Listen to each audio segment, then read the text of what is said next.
Skaties, kas man ir. Ka šobrīd ir tāds izveidojies tāds Baltika Agro mašīnerija komplekss. Bet es priecājos, ka Baltika Agro ir Horša pārstāvis dotajā brīdī. Yes! Mēs zinām viņu rezerves daļu noliktavu klāsam, līdz ar to, kas ir ar labu kapacitāti.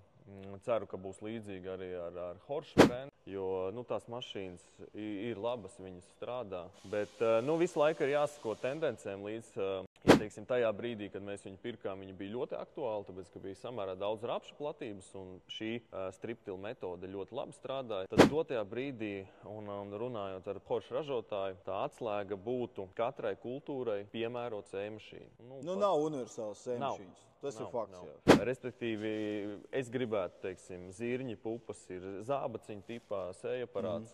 Šai, protams, to var pielikt, bet manā gadījumā, kur ir mīnus, ir metri. Jo aizejot uz kviešiem, 6 metri tomēr ir 6 metri, tie nav 9, 10 un 12. Tas ir. Līdz ar to es nedaudz skatos varbūt uz pronto tipa, bet jau ar vagonu un lieliem metriem, bet tas ir nākotnē. Pirms tam, kāpēc mēs aizgājām? Mēs strādājam pilnu ciklu, ārums, kultivēšana, sēšana ar teiksim, veidarštata sējmašīnu. Un tev nesadīja, tāpēc, ka ir sauss, tu esi izkustinājis to augsni. Šeit, gribētu teikt, gandrīz ar garantiju dīkst.